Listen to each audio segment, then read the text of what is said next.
بسم اللہ الرحمن الرحیم الحمد للہ رب العالمین والصلاة والسلام علی سید الانبیاء والمرسلین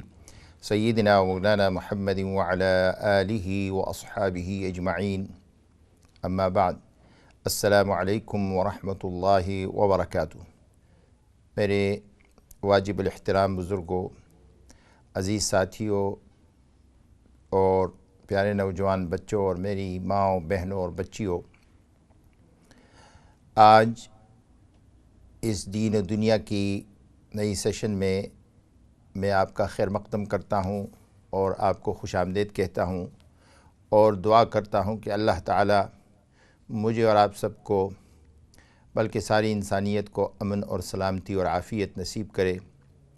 اور اللہ تعالی ہمیں دین اور ایمان کی حلاوت نصیب کرے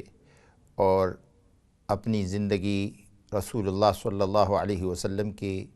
پیارے ارشادات کے مطابق گزارنے کی توفیق عطا فرمائے، اور اللہ تعالی ہمیں دین کو سمجھنے، دین پر عمل کرنے کی توفیق عطا فرمائے۔ میرے عزیز ناظرین، آج کے سیشن میں جیسے کہ ہم نے پچھلے سیشن میں حج کی بات شروع کی تھی اور حج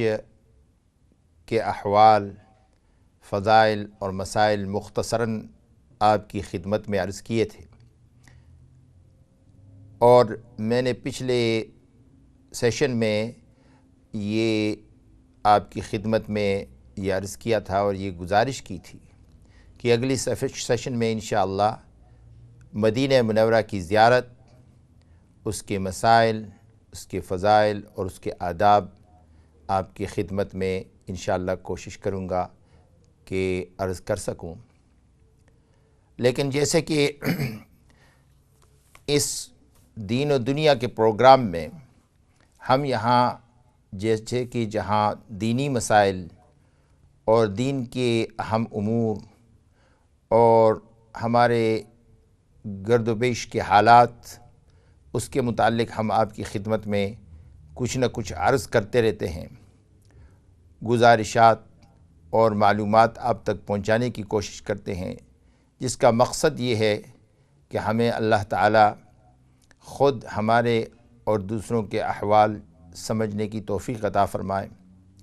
اور آپ کو اور ہم سب کو ایک فکر اور سوچ یکجا رکھنے کی توفیق عطا فرمائے۔ اسی سلسلے میں یعنی کہ اس ہفتے ماشاءاللہ برطانیہ کے دورے پر تشریف لائے شیخ الاسلام حضرت مولانا محمد تقی عثمانی صاحب دامت برکاتہم، ان کی ایک تقریر سامنے آئی جو انہوں نے علماء کی مجلس میں خطاب فرمایا وولسول میں۔ اگرچہ میں اپنی ذاتی وجوہات کی بنا پر کچھ عذر ہونے کی وجہ سے اس میں حاضر نہیں ہو سکا، لیکن میرے ہر دل عزیز دوست مولانا اسد صاحب نے، اللہ تعالیٰ ان کو جزائے خیر عطا فرمائے، مجھے حضرت کا تفصیلی ریکارڈڈ جو خطاب تھا وہ بھی ارسال کیا، اور اس کے ساتھ ساتھ انگلش میں انہوں نے سب کی معلومات کے لیے واٹس ایپ کے گروپ پر حضرت کے خطاب کا خلاصہ بھی جو ہے وہ ڈال دیا تاکہ ہم سب اس سے مستفید ہو سکیں۔ اور یہ خطاب اس موجودہ حالات میں سمجھتا ہوں ہم سب کے لیے، علماء کرام کے لیے خصوصاً اور عوام کے لیے، سب کے لیے، ائمہ کے لیے، جو دین کی خدمت کرنے کی اللہ تعالیٰ نے جن کو جس نہج میں توفیق عطا فرمائی ہے، بلکہ ہر مسلمان کے لیے ایک مشعل راہ ہے اس معنی میں کہ ہم اس ملک میں کس طرح رہیں اور اس ملک کے قوانین کی کس صورت میں پابندی کریں، اور اس ملک کے ساتھ اپنی وفا اور اپنے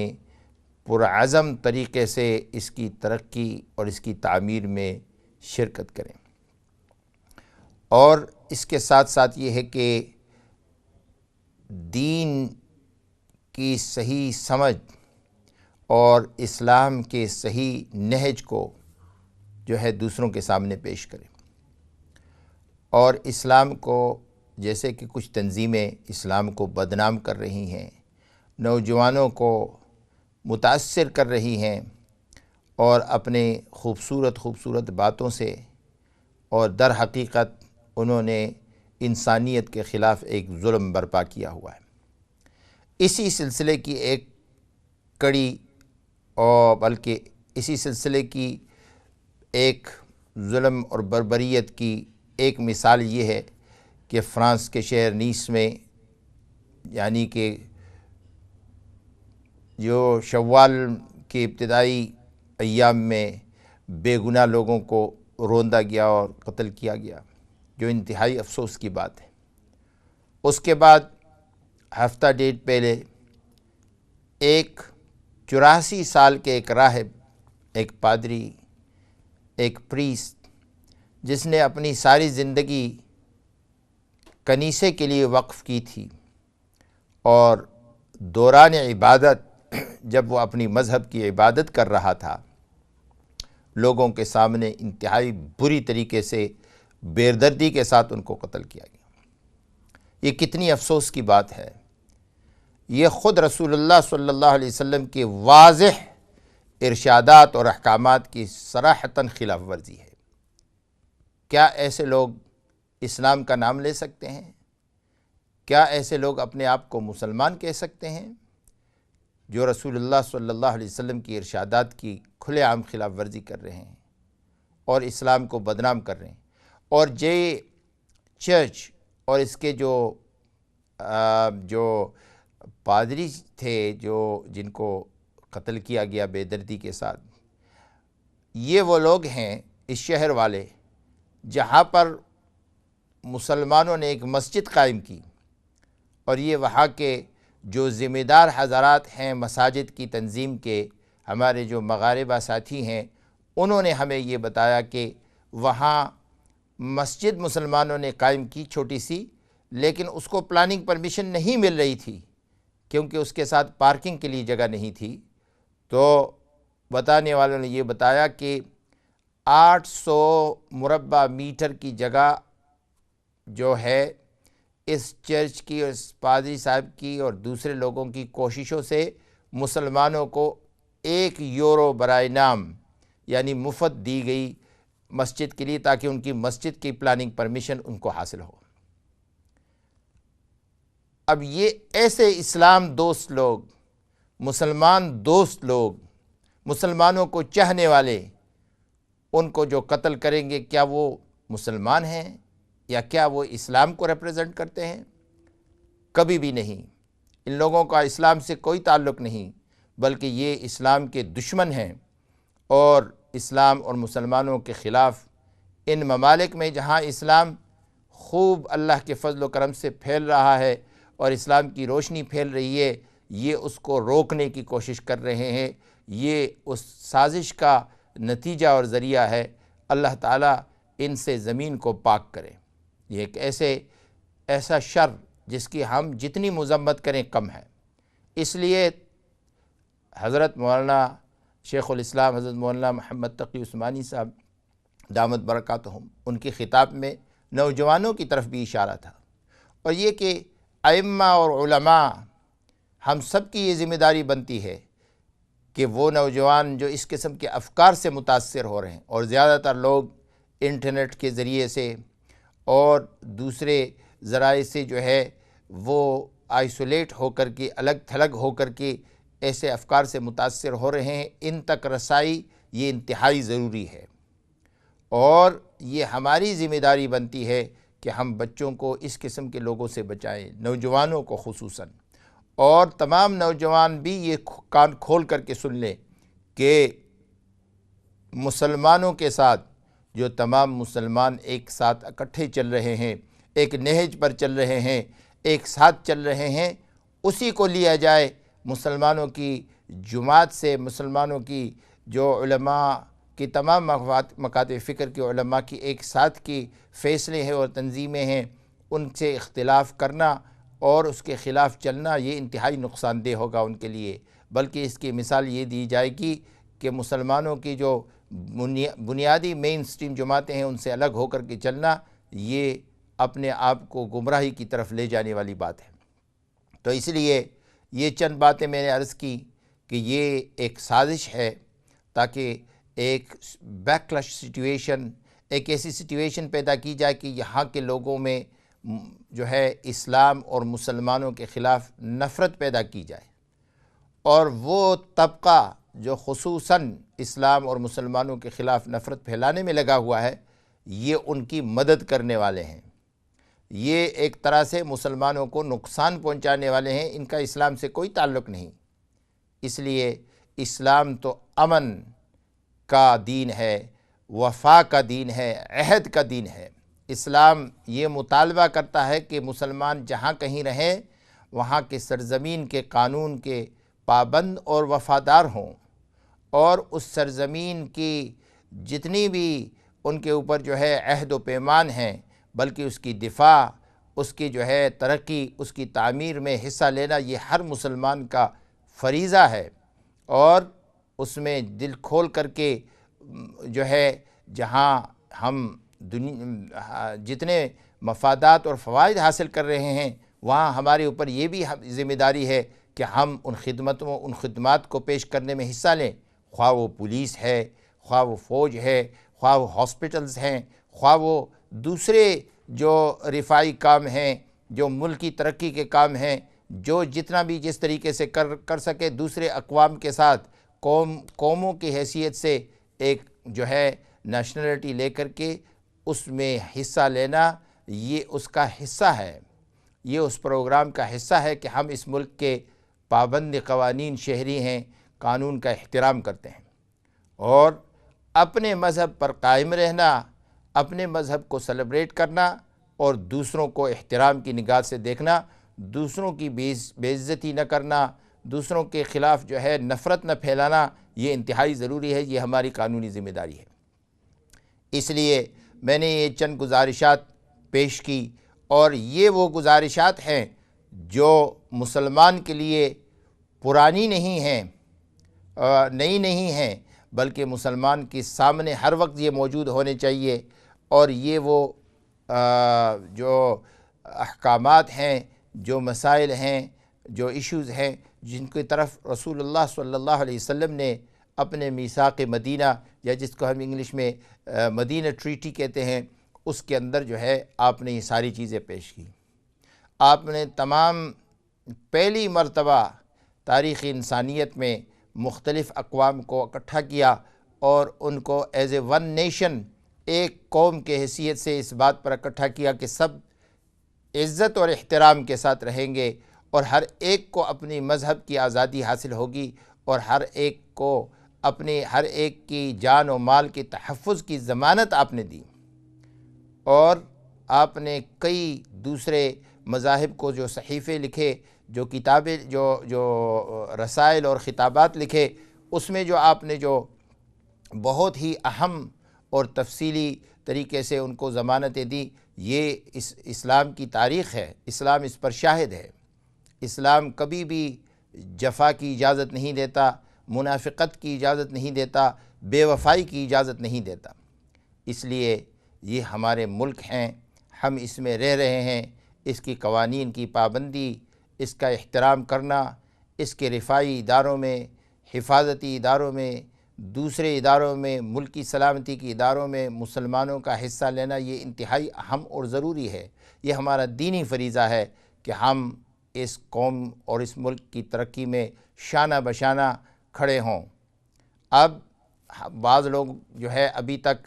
اپنے وہی جو پیچھے سے ہم اپنے ساتھ لے کر کے آئے ہیں، سیاسی افکار ہوں، فرقہ وارانہ افکار ہوں،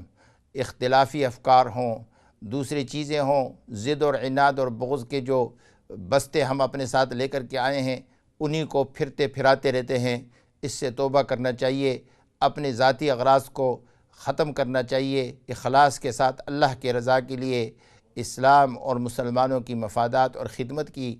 کے لیے جو ہے کام کرنا چاہیے۔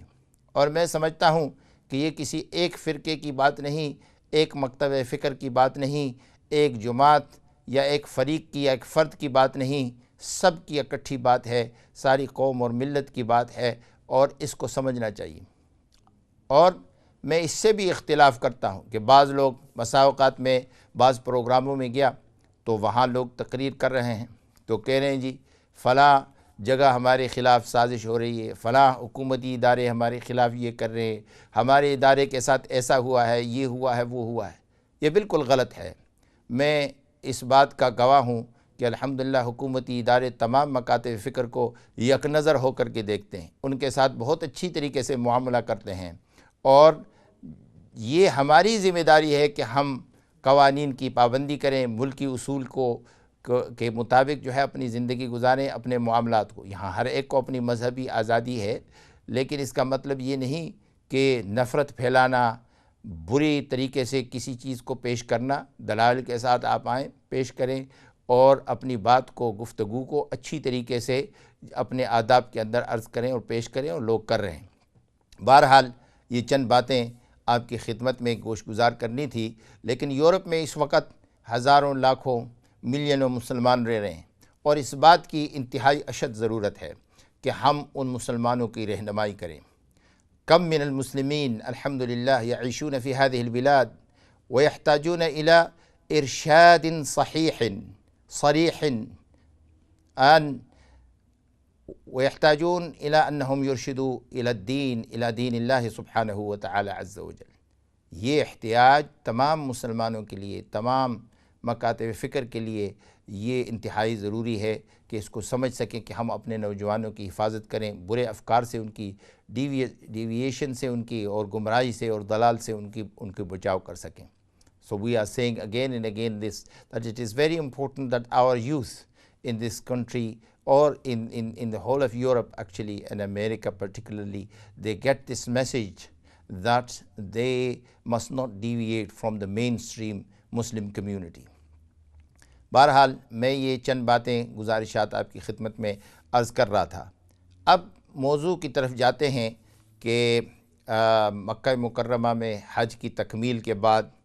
اور طواف وداع کے بعد مدینہ منورہ کا سفر، عموماً بعد میں لوگ سفر کرتے ہیں، کچھ لوگ پہلے بھی کرتے ہیں۔ تو مدینہ منورہ کی جو زیارت ہے، مدینہ منورہ کی طرف کا جو سفر ہے، یہ ایک بہت ہی اعلیٰ اور بہت ہی فضیلت والا اور بہت ہی عظمت والا سفر ہے۔ مدینہ منورہ جو ہے رسول اللہ صلی اللہ علیہ وسلم کی آمد سے پہلے کہتے ہیں کہ ایک بادشاہ کا گزر ہوا، اور اسے اس کے علماء نے، اس کے ساتھ جو علماء تھے، انہوں نے اس کے سامنے یہ عرض کیا اور کہا کہ یہاں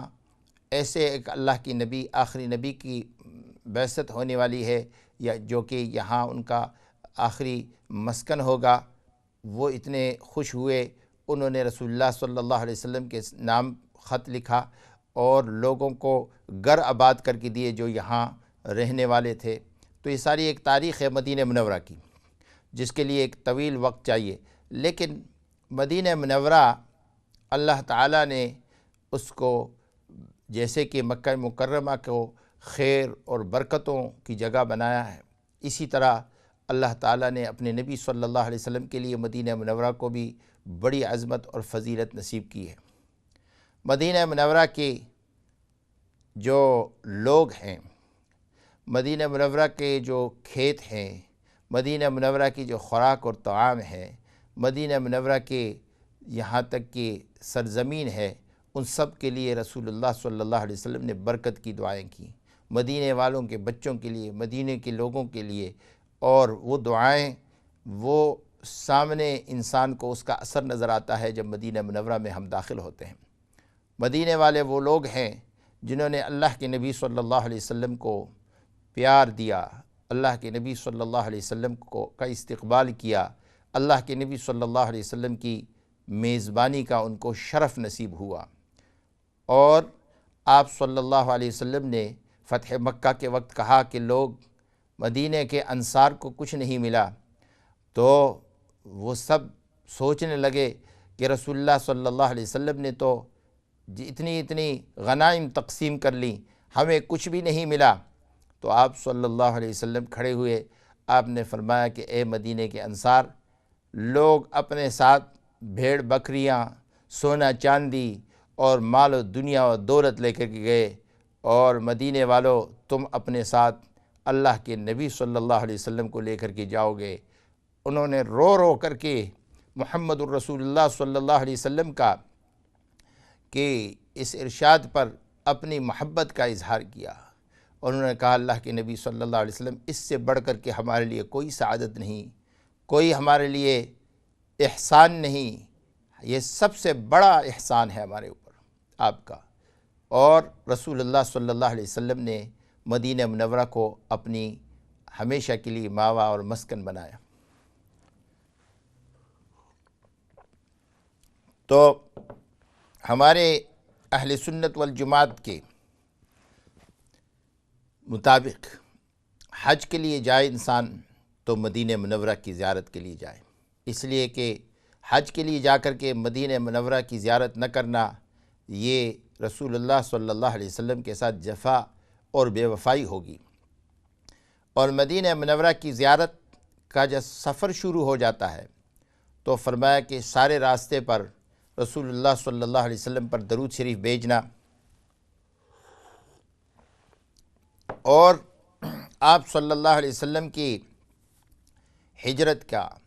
اور آپ صلی اللہ علیہ وسلم کے اسفار کا تذکرہ کرنا، یہ ایک بہترین موقع ہے مناسبت کے اعتبار سے۔ اور یہ دیکھنا اور سوچنا جب انسان اس راستے پہ چلتا ہے، آج تو ماشاءاللہ بڑی فاسٹ طرق سریعہ اور موٹر وے اور یہ ساری چیزیں بنی ہیں، جبکہ میں نے 1976 میں ایسے وقت میں سفر کیا جہاں بالکل چھوٹا سا راستہ ہوتا تھا، چھوٹا سا روڈ ہوتا تھا، اور اس پر جو ہے پرانے زمانے کی بسیں چلتی تھی، اور مدینہ منورہ پہنچنے کے لیے 12 اور 10 گھنٹے، بلکہ کبھی کبھی 2 دن بھی لگ جاتے تھے، اور بہت تکلیف دہ اور پریشان کن قسم کے جو ہے کا سفر ہوتا تھا۔ بہت مشکل سے جگہ دور دور تک جو ہے سروس اسٹیشن نہیں ہوتے تھے۔ تو الحمدللہ آج کل اللہ تعالیٰ نے بڑی سہولتیں میسر کی ہیں۔